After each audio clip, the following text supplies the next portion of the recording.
Hi, welcome to the zoo, and we're your hosts, Caitlin and Josh Zaniga.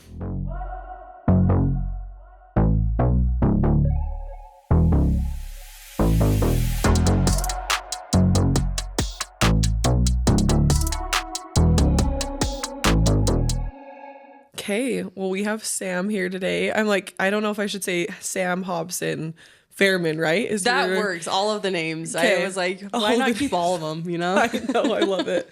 So happy that you're here. I don't even know the last time I saw you. I feel like it's been forever. I But we know. went to high school together. Yeah. And I actually just saw your brother at a wedding, and I was chatting with him about you and stuff. And anyway, he was super cute. It was fun to talk to him. He's the man. Yeah. I love him. And we did cheer together in high school, which is so funny. So wild. Feels like another life.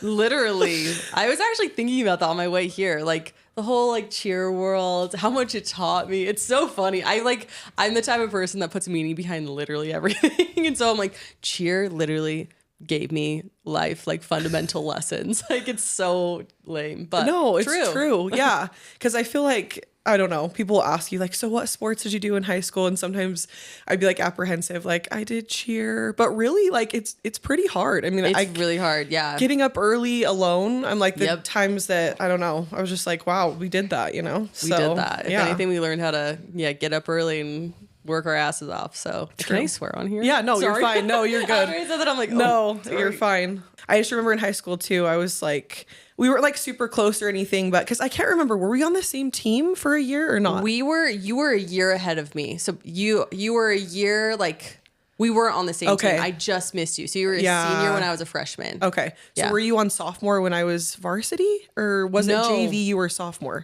I think I was sophomore when you were varsity. Okay, maybe. Yeah. I don't know. I know it's weird. But anyway, I just remember in high school I always thought you were just such a sweet, cute, nice girl. I don't know. You're always so happy and bubbly, and you're still like that. I don't know. Every time I see you, you're just always so makes my day. I don't know. You're so cute. Oh, thank you. Yeah, for sure. I was going to ask you, so I know that you and your husband dated in high school. Yeah.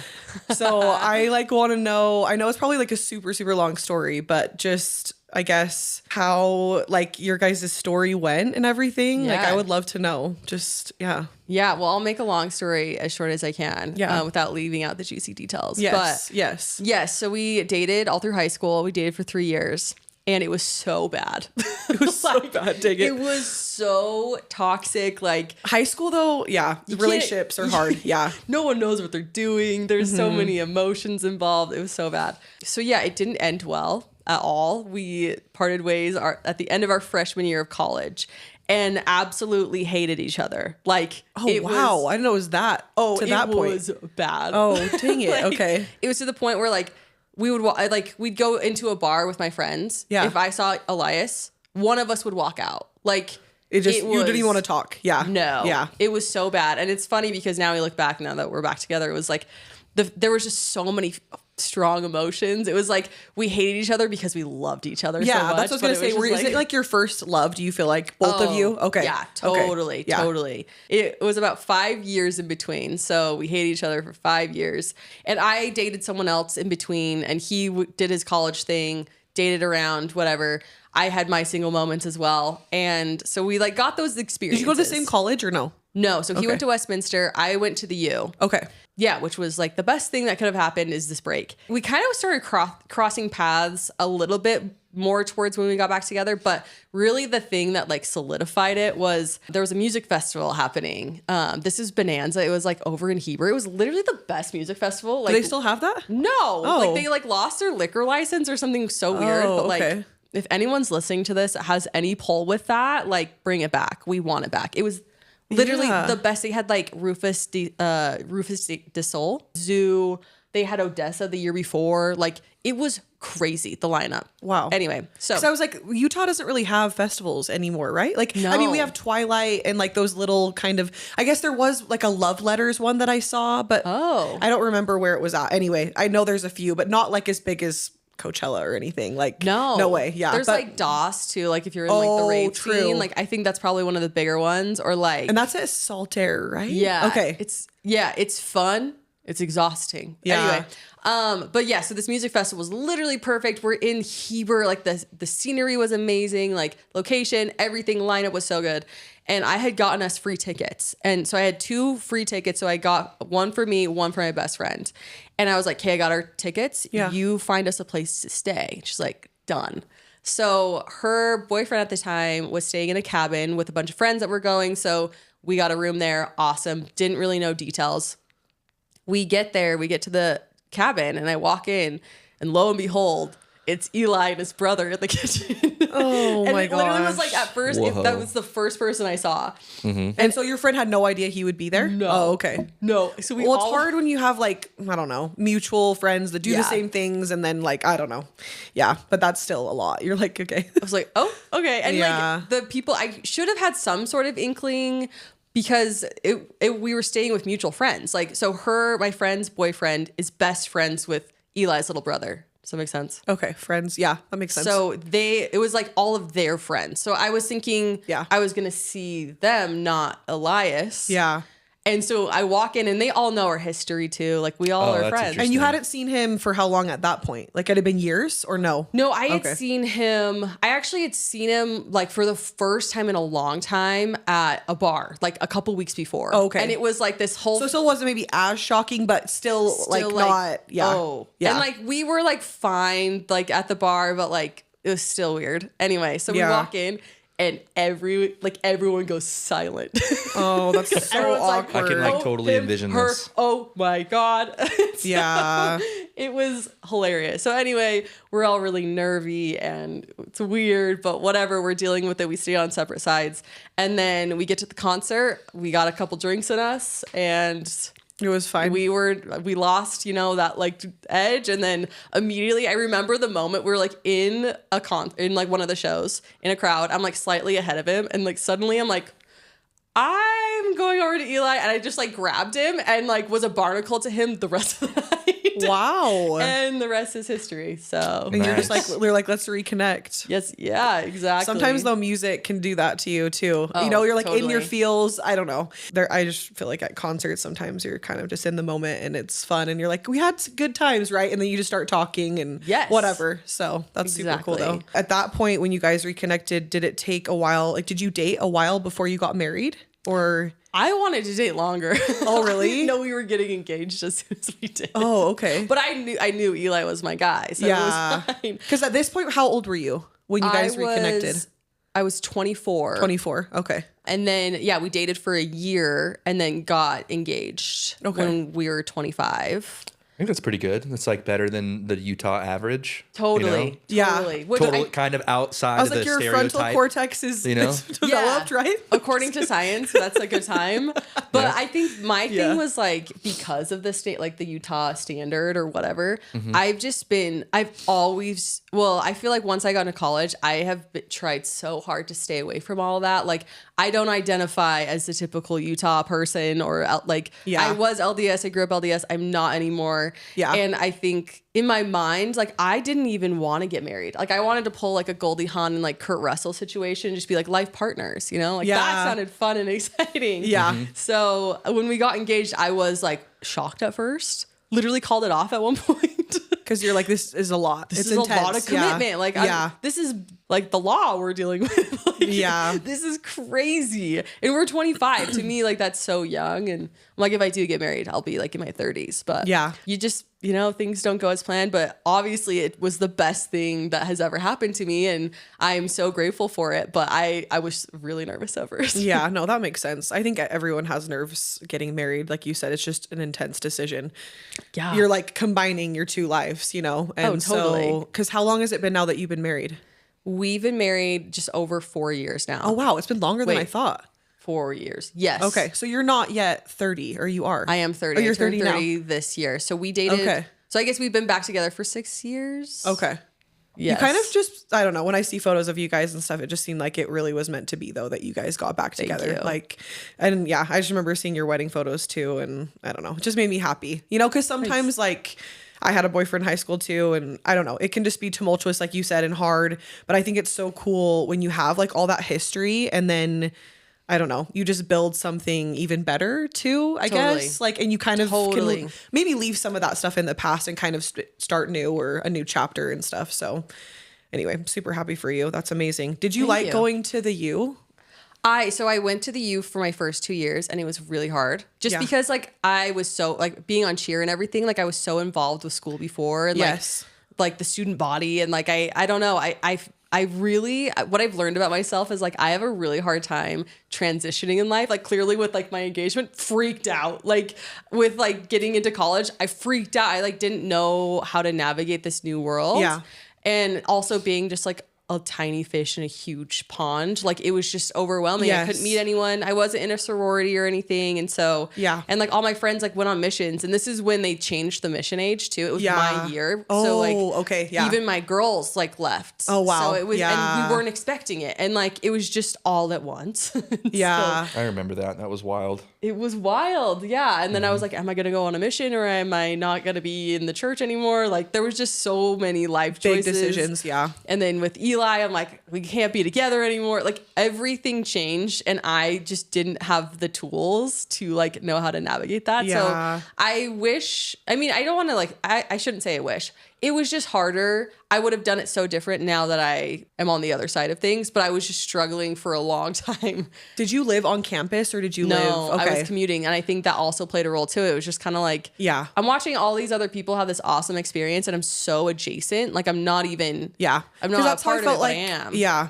Cause I went to SUU at first in Cedar City, which I felt like I got the college experience. Like you were saying, it felt like not high school, but like I did a sorority and it felt really fun that way. So I could have, I don't know, just connections and it was, I like the smaller town vibe too. Cause I felt like the classroom sizes, like I don't know, the professors cared more. And anyway, so then I wanted to date somebody who had got home from a mission and I decided to transfer to the U, which I actually loved the U, but I felt the same as you because I was commuting. Yeah. And it was just like really hard to like integrate sort of into every aspect. Like I did do the muss and I went to the football games and stuff, which is fun. It is hard to feel a part of college when you don't have, like you said, either a club or, and sometimes I was just like, I don't know at the U, like what I should do, or I don't know. So it's a great school. It's just a really big school. Like you said. Big school. Yeah. And it was hard. Yeah. It was really hard to transition from that. I don't know, but I know so many people that had a great experience. It was a me problem. Not anyway. Well, like you said, sometimes it's sometimes personal what you're going through at the time too, you know? So did you graduate from there or no? No, I graduated from Slick. I did it so backwards. Oh, so, okay. Yeah. I got all of my generals done at the U. I was planning on going into athletic training. Which is so not me, but because did you do any other sports in high school or just cheer? Well, I grew up playing soccer. So my family is a soccer family. And I have never been a sporty spice girl. I've always been like naturally more creative. Yeah. But like I didn't feel like I could call myself creative because I wasn't good at painting or like drawing or singing. Like I didn't have like a medium. Like I wasn't good at anything. I wasn't good at anything. I'm still not good at anything. Whatever. No. But no, it was just kind of like in your mind, you think you have to. I know what you're saying. You know what I mean? Like you can't say I'm like artistic if you don't. You're like, I need to be a graphic designer or I need to be. Yeah, totally. You need to have like a medium. And, which I totally disagree with now. And I don't know, that's a whole other thing. But so I grew up playing soccer and didn't really like it. But I just felt like learning or growing up in like a sporty family, it was just like, oh, this is what we do. We stay like sports are a big deal. And so I thought I was going to do athletic training, which was fine. I like was doing the program. It was fine, but it was my sophomore year. I was 20 and I went to Europe with my best friend. Okay. And we were there for a month. And was that your first international trip? Yeah. Okay. Yeah. So it fundamentally changed me. Like it truly, I realized like I cannot ignore the fact that I'm more of a creative person any longer. I can't, like I've always been a hard worker. That's how I've been raised. That's just like innately who I am. I've always been a try hard. Yeah. But I've always been trying hard in things that like I didn't like. For other people maybe too. Yeah. When I realized, and like when I went to Europe, I realized I'm like, no, I can try hard, but I'm only going to try hard if there's passion behind it. I love that. Yeah. Yeah. And it was just like being there, like seeing the culture and seeing the architecture and how people dressed and like how they talked, and their lives are just so different from anything I had experienced. Yeah. It changed me. I'm like, I have to live in a world where I'm inspired by things and create from that. Like, yeah, it was just this weird, I don't know how else to explain it. So I got home from that trip and there was no fashion major at the U. So I switched to Slick. They had a small fashion program. It was so fun. We had like our own building and everything. It felt like a little. Oh, I forgot that you did fashion. That's so cool. Oh my gosh. It was really fun. I've met a lot of people that I still work with today. I'm still friends with today. I mean, it was kind of like fake school. Like I didn't really need to go. Like it was just like, we literally had a class, which was my favorite class, where we sat in a circle every week and talked about what was inspiring us. Yeah. Week, which was so sick. But like, again, it was fake school. So yeah, that was what I actually got my degree in, was fashion merchandising. Wow. That's so amazing. I love that. That's really cool. Like, what do you feel like was more valuable for you in that, like learning that degree? Was it more so what you learned or the network that you gained from being around those network. people? Yeah. Well, and I also, so I would say like off the bat, the network was incredible. Like there's some of my professors that I work with now, which is cool. Yeah. But I would say it's nice to have the foundation to speak upon. So like, I know how clothes are made. I know how, like, I know visual merchandising. I also was doing these things like in my work in real time too. But I feel like having just like the fundamentals in that way helps you kind of speak to more things and kind of, I don't know. So I would recommend it, but the network, that is invaluable for sure. That's kind of how I felt with my college experience. I'm a college dropout. I dropped out of BYU. Nice. I couldn't figure out what it was I wanted to do either. I just felt like very trapped by the idea of going and working for a salary. It really scared me. Yeah. The network I gained from college is invaluable. Totally. Well, and I feel like college, the way that I wish I thought about it back then, and I guess this is how I ended up doing it, but I feel like college should be learning something you're interested in instead of like trying to learn something to get a job after, to then get that salary after. And I think that's what we were always taught, but it's like, I have a friend who literally, I mean, I met her through pottery. Her degree is in ceramics. Like she got her degree in ceramics. Like how cool is that? Like to me, I feel like that's what college should be, is just learning and like going down, because you're so young at that time too. Like the fact that they're like, hey, you're 20, figure out what you want to do for the rest of your life. I would be overwhelmed too. I would drop out too. I'm such a different person than I was 10 years ago. Yeah, like you said, your interests, you change, you evolve. Yeah. I remember I told my dad I wanted to, because when I was at BYU, I couldn't figure out what major I wanted to do, and I really wanted to like learn how to speak Arabic. I wanted to take Arabic. Cool. And Hebrew. Yeah. You know me though. I'm like a history nerd. He is, yeah. I'm a history nerd, and my dad was like, "Well, what do you want to do with it?"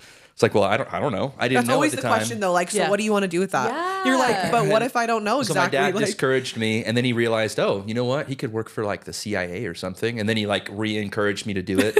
But by that time, I was like, I already kind of like lost interest. Yeah. Culturally, I think that's something that is changing. Totally. I think it's something that is changing. I think as we have kids that go to college, I think it'll be a little bit different than how it is like right now, or how it has been in the immediate or they past. just might not go at all. Or they just might not go which at is all. okay too. Yeah. I feel like they should bring back like apprenticeships, you know, like you learn more on the job than anything. That's why I feel like my fashion degree was helpful to me, because I was learning on the job. Like I think you need that actual experience instead of like, I love theory. I can talk theory all the time, but I feel like college is just theory. In my mind, we're like talking about make-believe stuff. Like, it's not applicable totally. Yeah. Like put me in there. That's how it's going to cement. So like, I feel like if anyone from college that has any sway, we should change into apprenticeship. Yeah. Let's just not do majors. Let's do, Dude, let's get rid of all the GE classes.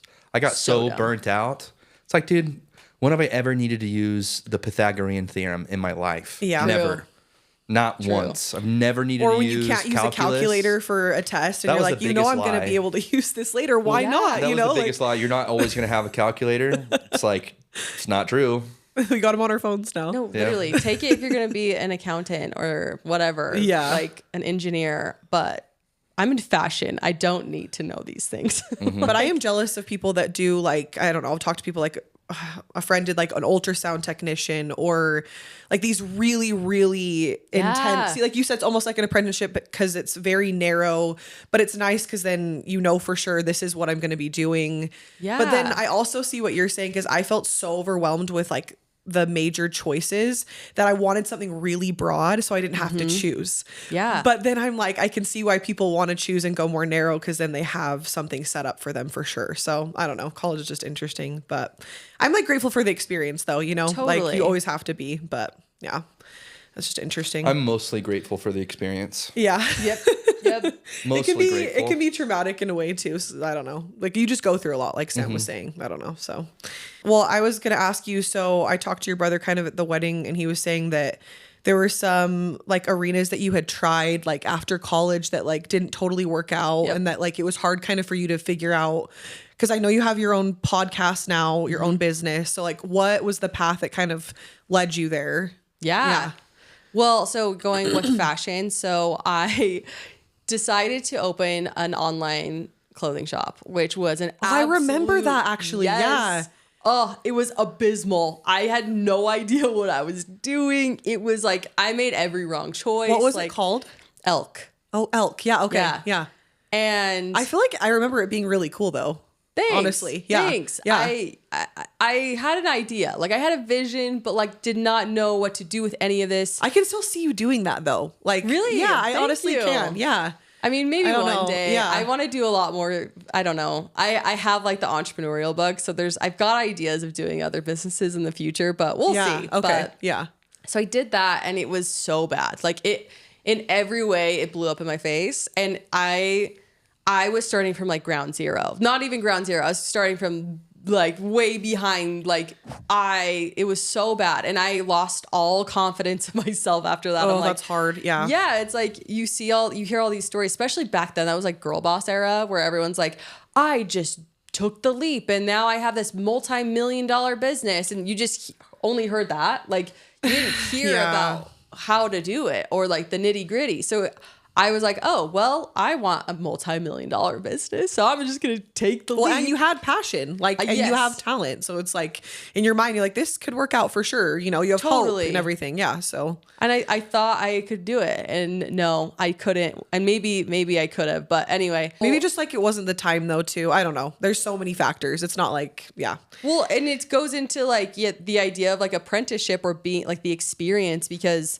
after that, I knew exactly what not to do. I knew what the consequences were when you did certain things. Yeah. And so I ended up closing that and I opened a vintage shop, which it did well. Like it was this like a brick and mortar place or was it online still? Just online. So and similar. So before we started the recording, I was literally buying from a very similar shop. Yeah. Where like they'll just do like story sells and like I don't know. It's just curated vintage. Can you explain what a story sell is? Oh yes. So like on Instagram stories, what they'll do is they'll just post photos of like maybe one of like the shop girls wearing the pieces and then give you a price.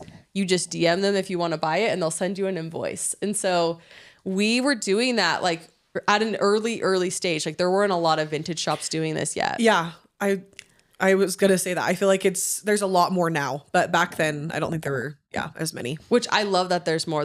I literally buy only vintage for the most part. So that's how awesome. That's how I Sam's not a supporter of fast fashion, no, right? No, I'm not. I got my degree in fashion. I know what that does to the planet and how they exploit people. Shein? I don't do it. Yeah, nope. No Shein. No Temu. None of that. Meanwhile, I don't even know what the definition of fast fashion is. Oh, you don't? Like, yeah. It's like these, like if you can get a t-shirt for like $5, someone's been exploited somehow. Something's been exploited. Makes sense. Yeah. Yeah. So just you're supporting, food for thought. So yeah, that's like how I consume. But yeah, I started this clothing or this vintage shop and I started on my own originally, and then I had someone that wanted to join as a partner, and this person had tons of fashion background. I really admired their style and how they did things, and they really are so talented, and they have an eye that I didn't, and I really was excited about it. Collaboration at first, it sounds like. We thought it was. Okay, yeah. It's hard to know, probably. Yeah. Yeah, and just to kind of save like the drama there, like it didn't work out. It was not awesome. Again, I still think the world of this person. I think they're very talented, but we just didn't. Yeah, sometimes you just don't work well together too, in business. Yeah. So that was kind of like not going well. And so at the time I was still liquidating everything from Elk. And it's so funny because I hated when people would say, especially because I had a failed business, but you always hear people say like, oh, the idea just like fell in my lap, or like this thing just like came to me. And I would hear that on podcasts, and I was like, you don't know what it's like. I've been trying so hard. You're like, the idea actually did come to me. Yeah. And so here we are after all of like the vintage shop and the clothing shop. And I was liquidating all of my, my inventory from the first shop. And I was at this like random salon. Like the salon would do like pop-ups essentially, like a hair salon. And I was just hanging out there, and I truly am like, Jesus took the wheel and was like, I felt like not even in my body. And I went up to the owner of the hair salon. I'm like, hey, like, do you need help with social media? Like I do social media. I didn't do social media. Like, I don't know.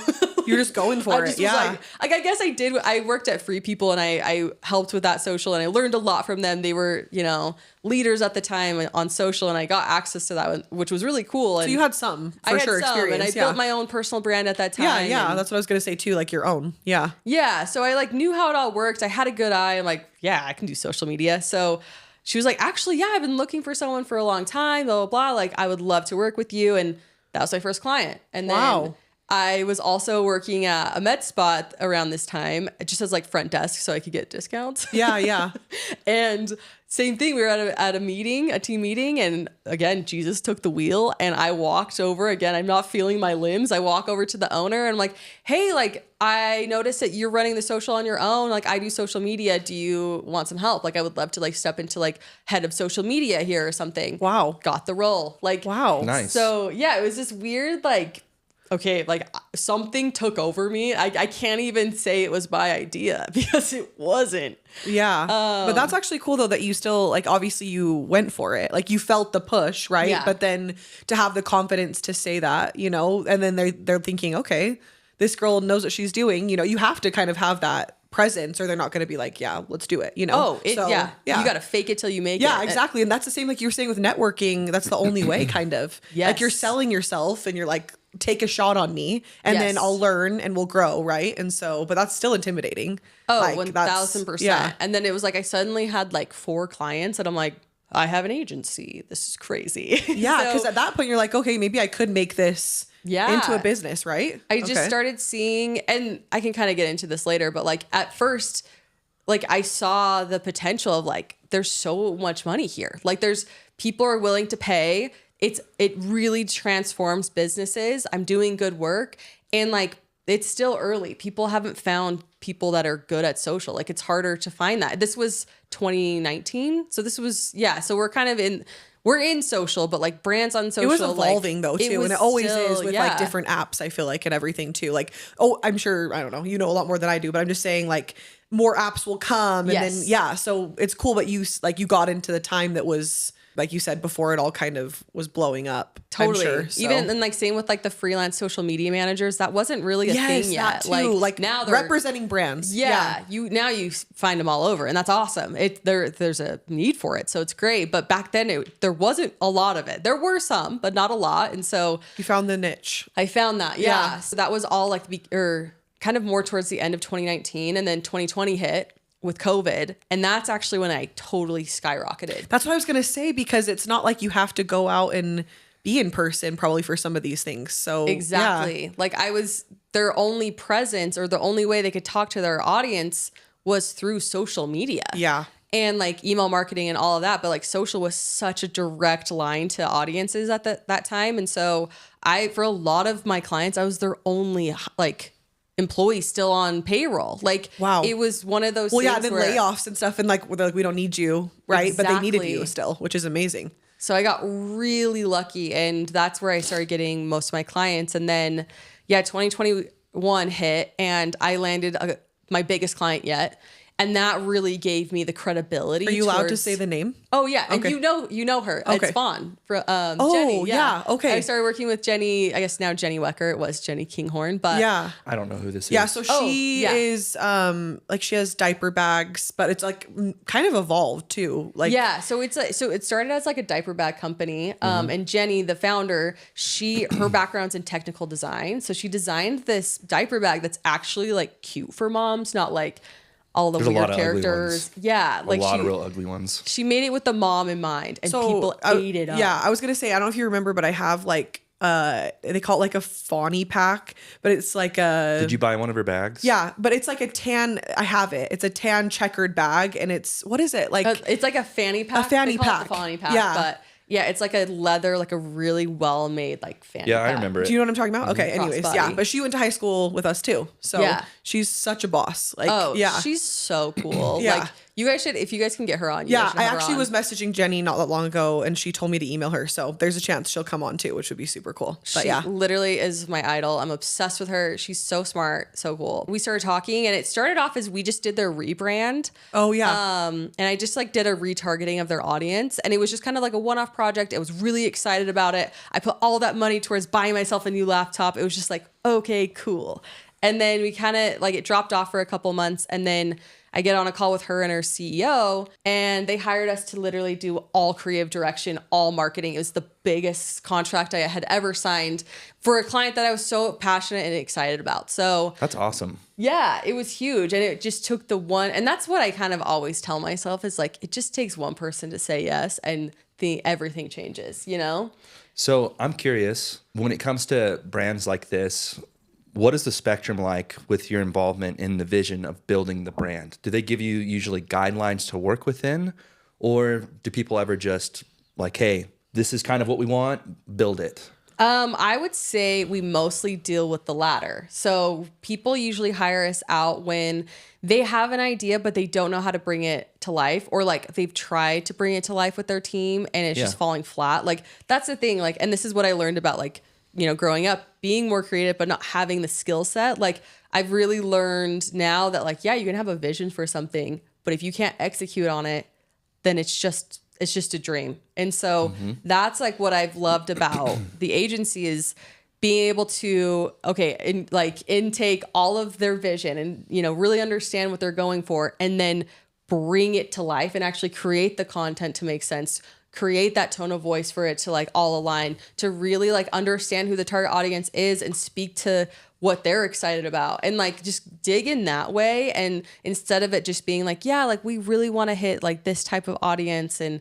we want cool content, go. It's like, no, like let's do it right. And we're like, let's be intentional with it. And it's going like, we know how to bring it to life, and like I'm not saying it's impossible. If I can learn how to do this, anyone can. But I see a lot of companies that they know what they want, but their teams just can't execute on it. I actually really don't think everybody can do it.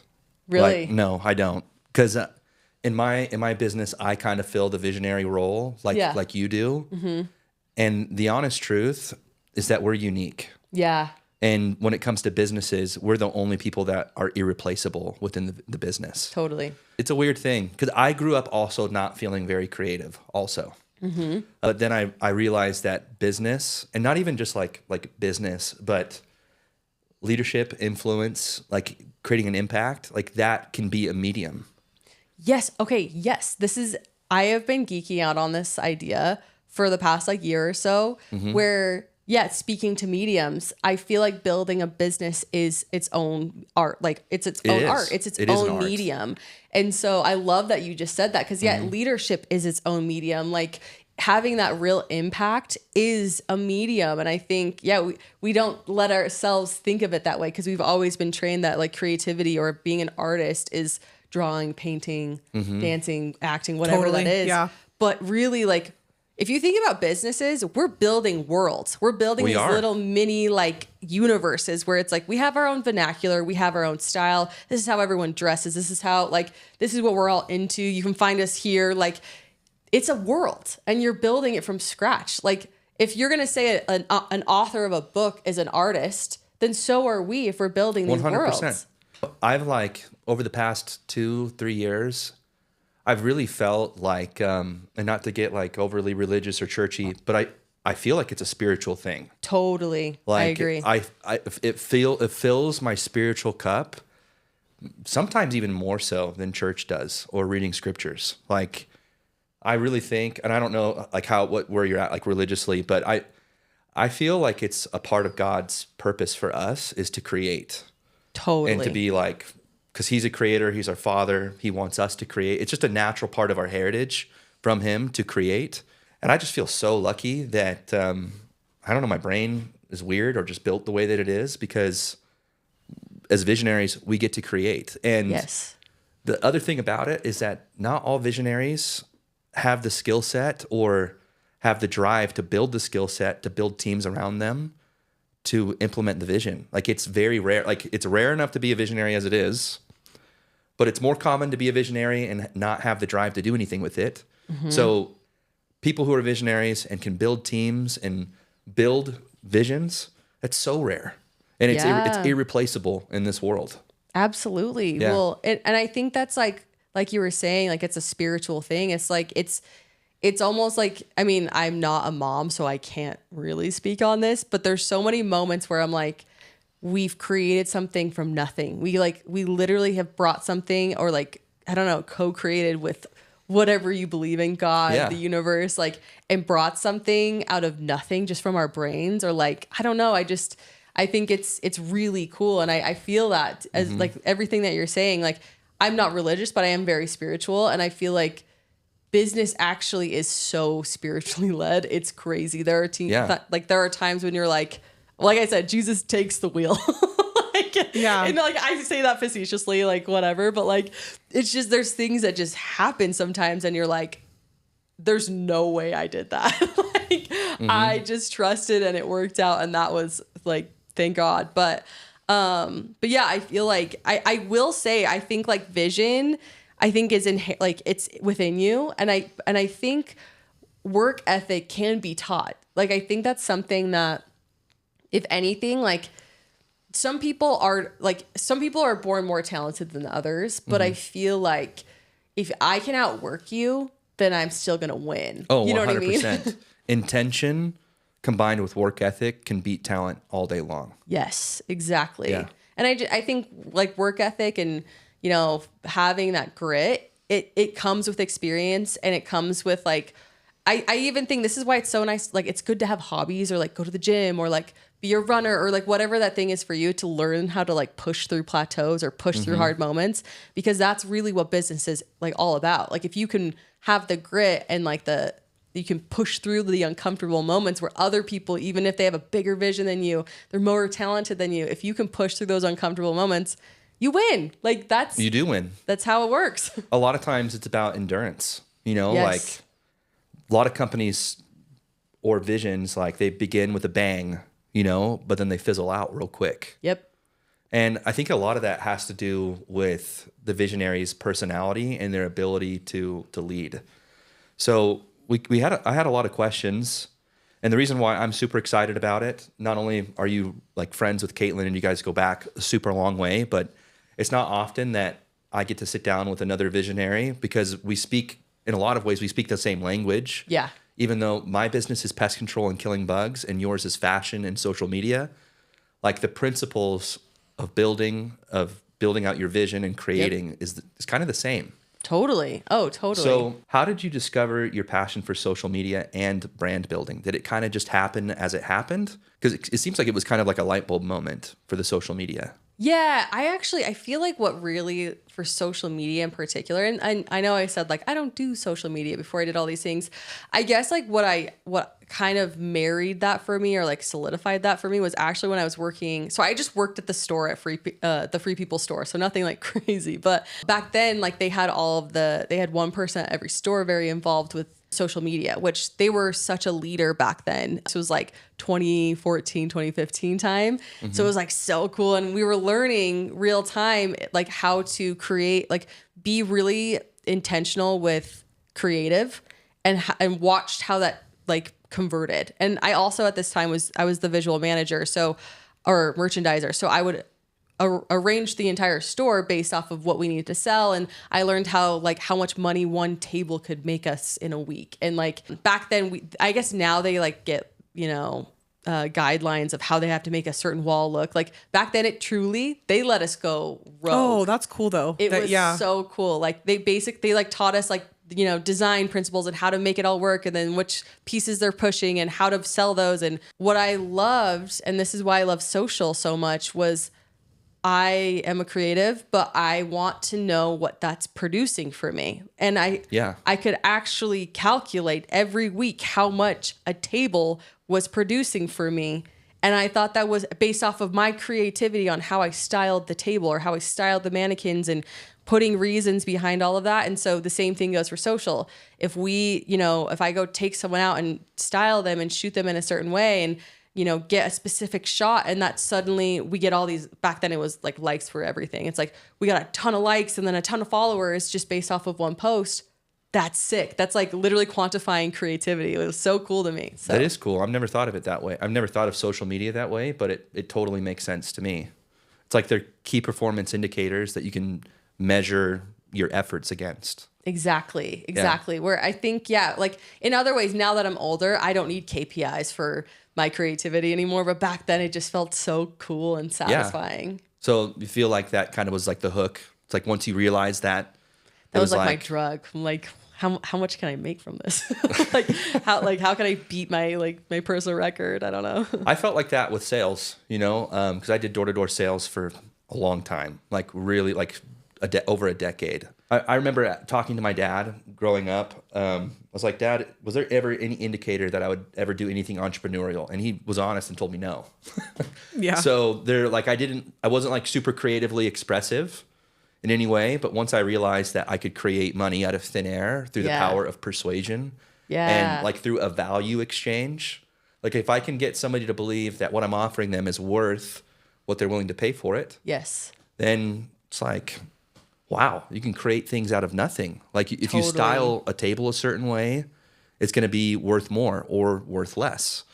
It's like, it's pretty wild. It's a wild thing. Well, and that's what's cool about sales. I love sales because, sales companies will pay their salespeople. If you can sell for them, they'll pay you literally so much money, which is so cool. But that, like you're saying, like the power of persuasion, if you can learn how to do that, like I've recently gone down this new avenue, which is I'm so excited about and I've been having so much fun with, but I now represent influencers and I negotiate all their brand deals. Mm-hmm. And it literally, like, my job is making friends with brands, like marketing teams, and then also like showcasing how awesome my influencer is and like making such a win-win for everyone. Yeah. I love it. And I'm like, and I just make a percentage of the deals. And I just think about like, if anyone's like interested in being an entrepreneur or like just growing in their career, I always like, I'm such a believer in really like, no matter where you're at in a company, know how to sell, know how to like,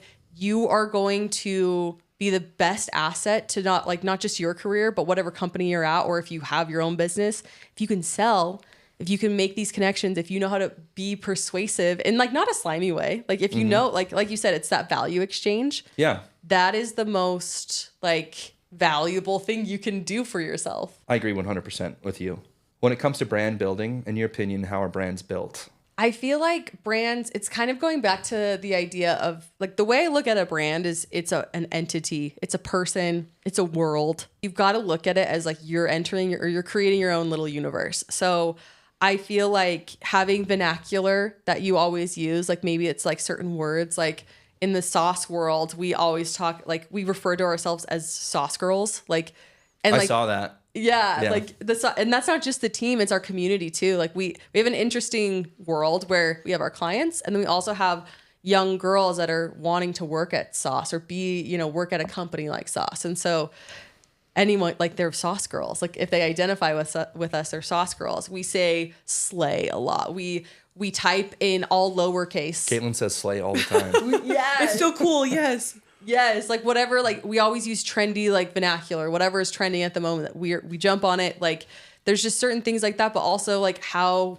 we dress, where we like to go. Like we've recently started doing these community events where it's like, since we're not a brand, we're not selling like direct product, we are B2B essentially, but we have this community that wants to be involved. So what we do is we do these events now where it's like getting our community together to do things that we would want to do. Like we all like commonly would want to do. So for example, we did a summer solstice event where it was like a dinner party essentially, where it was, we had wine and charcuterie, and then we also did like an astrocartography workshop, which is like form of astrology. It's very woo, but that's very our audience. And we sold tickets and we sold out so quickly. And it was such a fun event. And we've got another one coming up in September where we're doing, it's like hot girl dinner, where we're doing wine and pickle tasting with like this brand that's pickle crushing. tasting. Yeah. Yes. Have you heard of Good Girl Snacks? No. Oh my gosh, you would love them. I love pickles, so I'm like, that sounds so fun.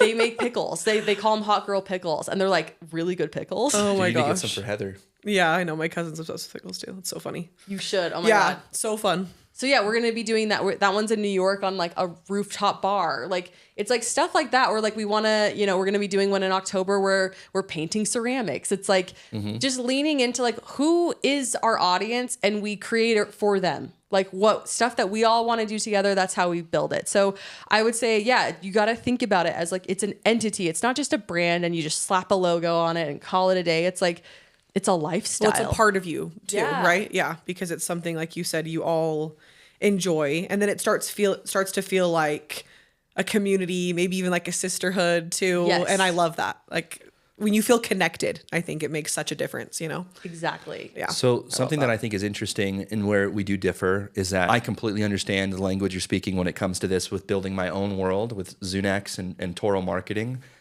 But how do you do that for other brands? Because they're trusting you to do that. I was thinking Totally. that too. Which is wild. Like it's so cool that you can do it outside of your own thing, Totally. So how do you do that?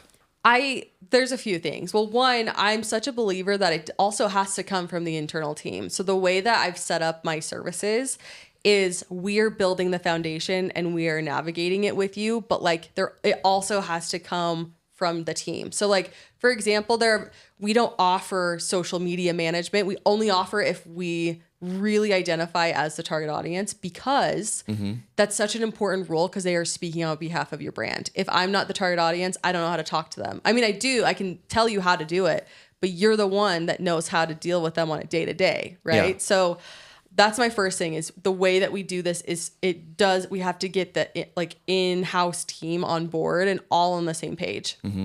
But then from there, it's like, I mean, even for companies like yours, like maybe it's not having all of that be, with the customer all the time. Like maybe it's within the team. Your company culture is also your brand. Oh, 100%. So it's like if you've got your employees bought into your vision and they're all in and they want to wear your logo on their hat and they're going to wear the t-shirt and they're coming to, to the sales meeting all like hyped up, like that's company culture.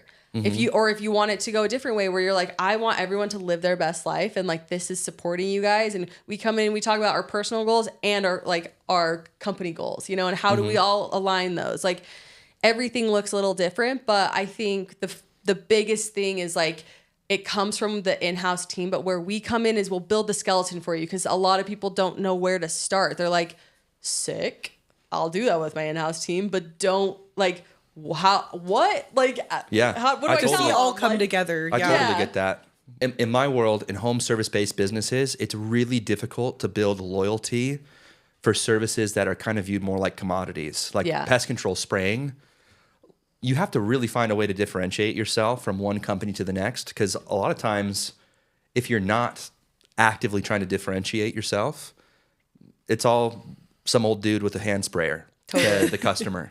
Totally. So I would say it's like that for the majority of the pest control world, like 99.5% of them. But Utah pest control companies that are involved in door-to-door, they actively make a little bit more of a difference or a little bit more of an effort to differentiate themselves from the normal. In fact, it's like a part of the Kool-Aid. Like every sales organization that sells their pest control, every single one of them believes that they're the best. Yeah. They think that their service is unique. They think that their technicians are the best. Like they all believe that their in-house like Kool-Aid is the best. It's not a lot. They're like, because I understand like the business aspect, everybody sprays the same stuff. It's just about mixture ratios, like who's going to mix it stronger, who's going to apply what where. And a lot of it has to do with the technicians, like what your controls are on like enforcing or de-incentivizing behaviors you want or don't want from your employees. But I'm just curious, when it comes to social media and influencers, have you thought about doing it for other industries, like outside of this niche, or do you kind of want to stay in this niche? So we've niched down to, or niched down? I don't even know how to say it. I know, I'm I've like, heard it both ways. yeah, it's both. It's weird. I don't know. But we focus on fashion, beauty, and food and beverage. We used to do more. Like we used to kind of take anyone that we were like really excited about. Yeah. But what I learned is we do not work with interior designers. That is the one industry interesting. I will absolutely say People are absolutely super not. picky. Oh, yeah. Why is that? They're so picky, and they're also like creatives, and they have their own vision, which is awesome. Yeah. But it gets hard when the visions don't align, or like they have a hard time like letting go of control, and then they feel like Too many chefs in the kitchen. yeah, it's exactly. And so it just isn't a good result for anyone. It's like you should just have an assistant do this, and you can tell them exactly what you want them to do. Don't pay us like all this money to do that. Like, Yeah. you don't. Okay. You don't need to do that. So yeah, we like to stick in that realm. We are so good at all of those things. Like we've seen it with different brands. And with my fashion background, it's that just comes naturally to me. So yeah, I mean, I think niching down though is a really good, like there's a lot of agencies that only do food and bev, and I love that. Like if I were a company, I would want to work, if I'm going to work with an agency, I want them to specialize in what I do, you know? So within that, it's like, yeah, we have our three. We keep trying to niche it down even more, but it's just like, these are the three that we just crush. Like we're good at all three. Like it's weird. Which one is your personal favorite? I would say it's a tie between fashion and food and beverage. I love food and beverage. It's so fun. I can sell it really easily. I think you can go through it so quickly. You can sell so much. Fashion moves so fast. So it depends on the brand and how like they're structured. If they're getting drops every week, then they have to take things in-house. It's so fast. But I would say, yeah, food and beverage, I just love it. I also am obsessed with food. I like all of my brands have something to do with food. Like I'm Sandwiches on Instagram, Sauce Media Group, Relish Studios. Like there's all. Oh, there's a theme. There's I like a theme. it. Yep, the market is kind of referring to like going to like the supermarket. That's my podcast. Yeah. That's super cool. That's awesome. I never actually connected that till now. That's awesome. So that's cool. In the sales world, it's interesting because there's like the service side and then there's the sales side where you're trying to appeal to 18 to 23-year-old guys for the most part. Yep. You'd be surprised at how big of a difference branding makes. Yes. Like absolutely. Maybe you wouldn't be surprised, but people would be surprised. Like it's almost one of those things where company swag, like what they wear, it directly impacts the cultural influence that they have in the space. Totally. It's pretty wild. That was something that I realized like a year and a half ago.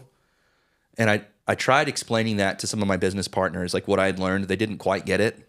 But cultural influence, because there's like a pie chart of influence within the door-to-door space with pest control.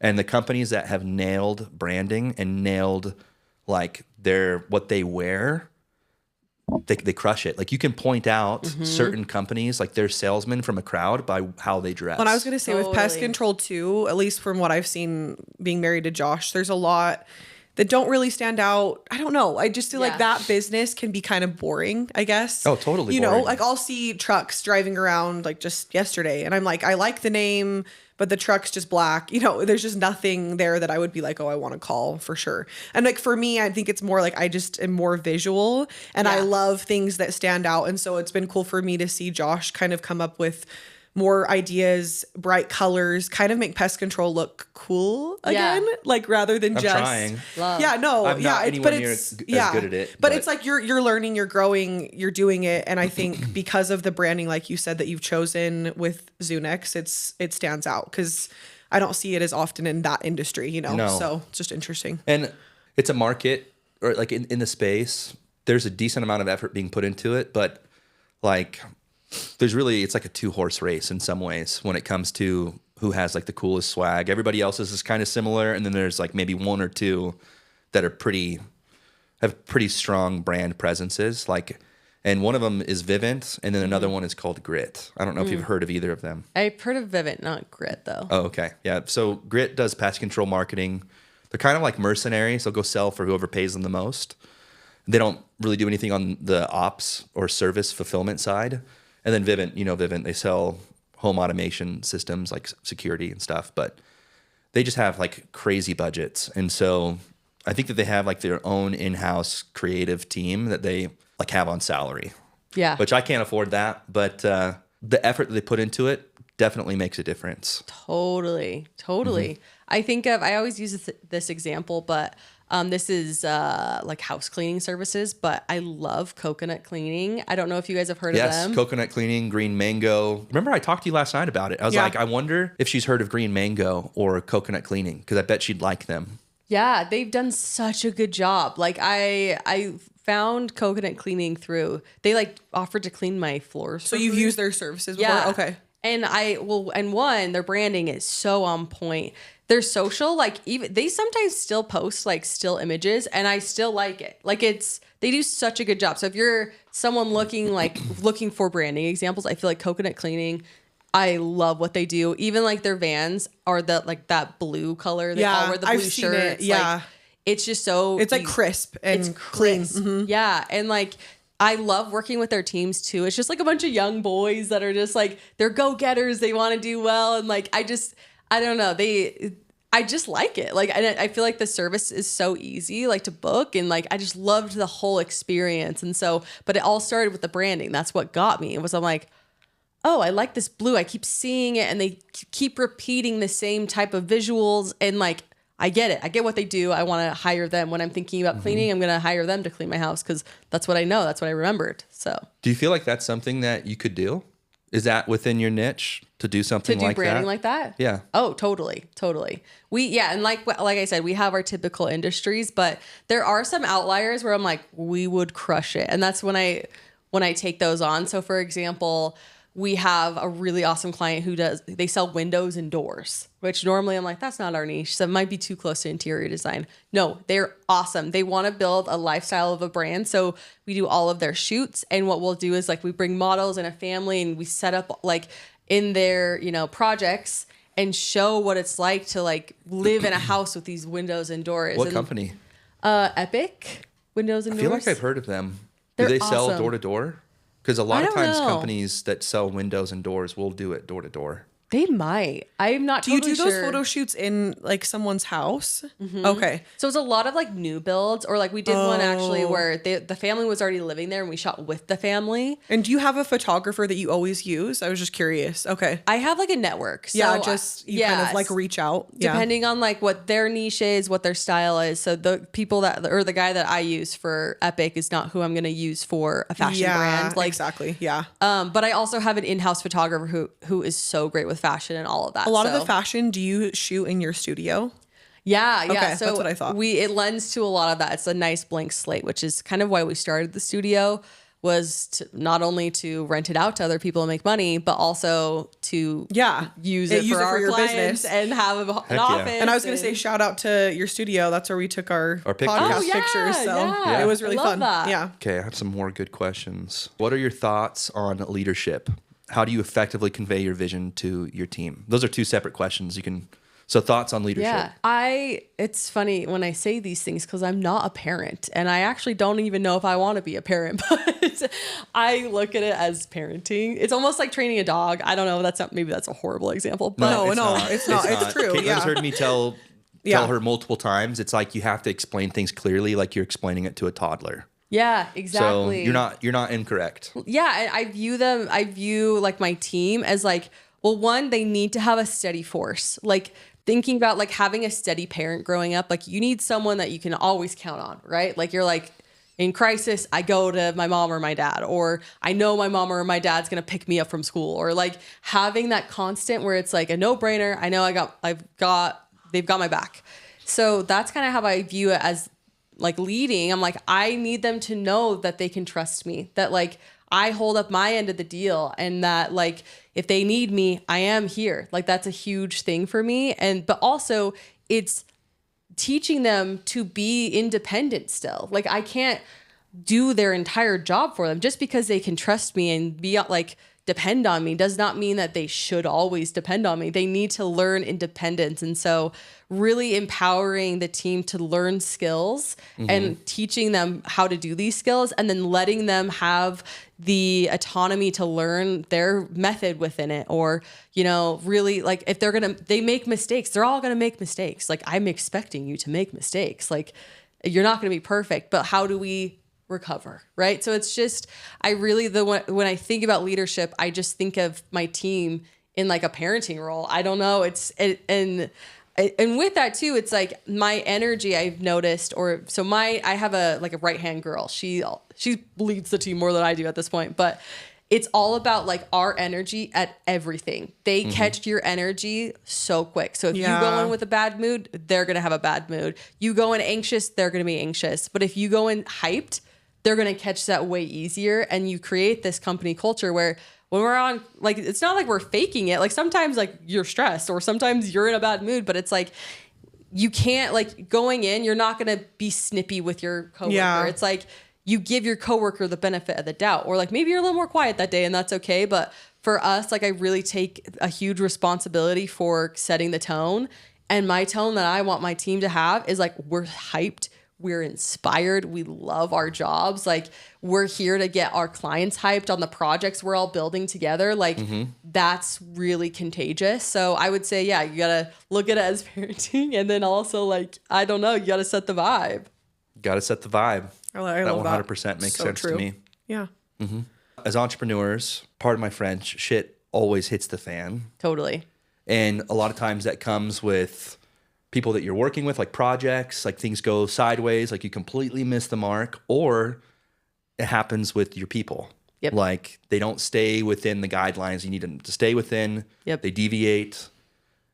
How, because this was a lesson that I had to learn in a lot of hard ways over the course of 13 years of being in like an ownership management position. How do you correct? Because that's something that's not really talked about a lot. How do you correct? Like say somebody's going out or they're just doing like their own thing, you know, and it comes time for you to recorrect both softly. I'm curious how you do it in a soft way and how you do it in a way that where like it really needs to be corrected.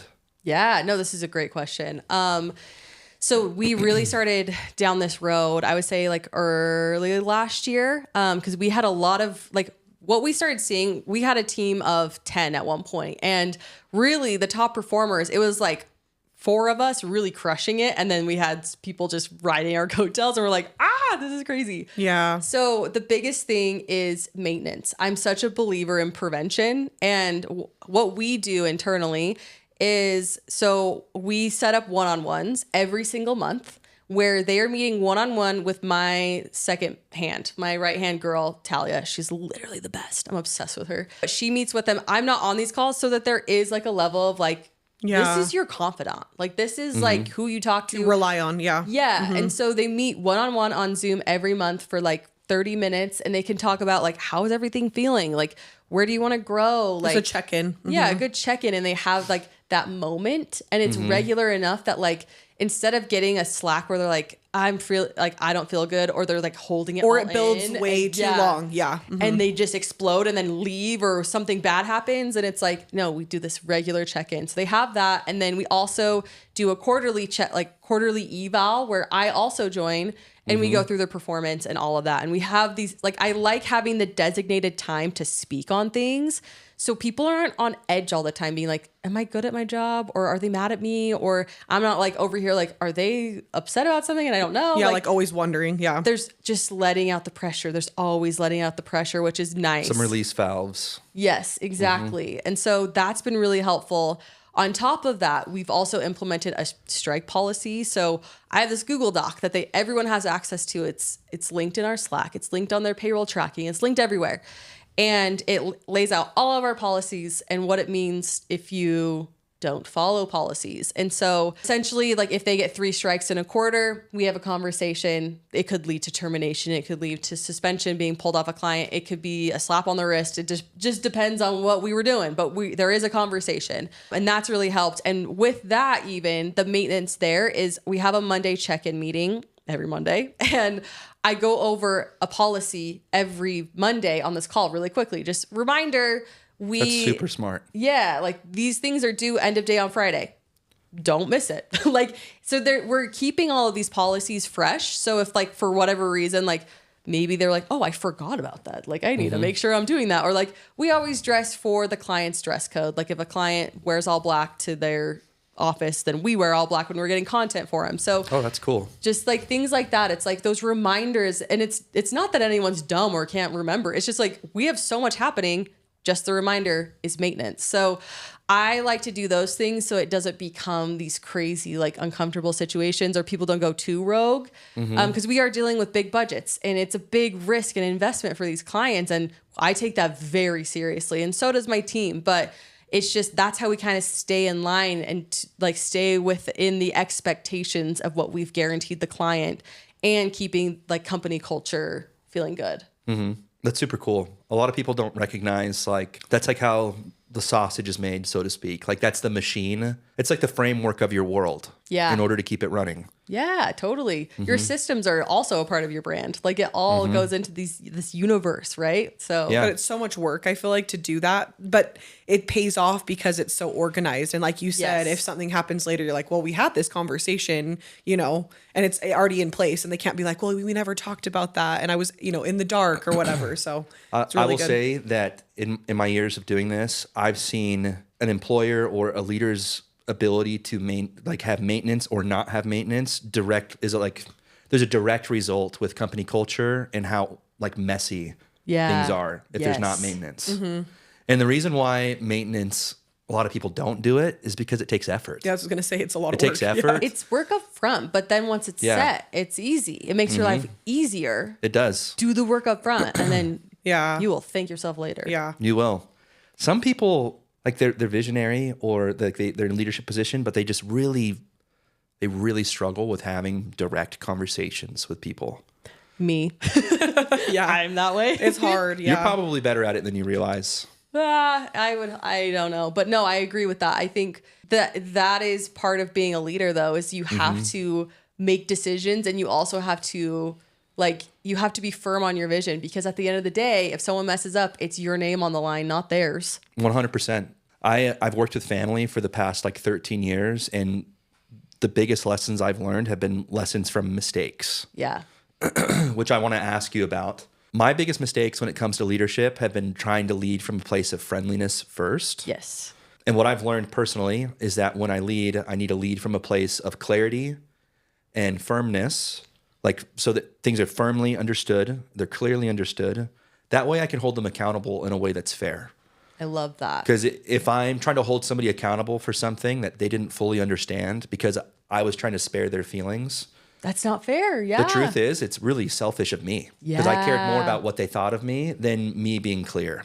Absolutely. So clarity and firmness with the vision. And then, sorry, I'm like brain farting right now. Clarity and firmness. And then that allows you to be fair, a fair manager. And then you can be friendly. But anytime you get those out of order, I've had issues with it, especially with working with family.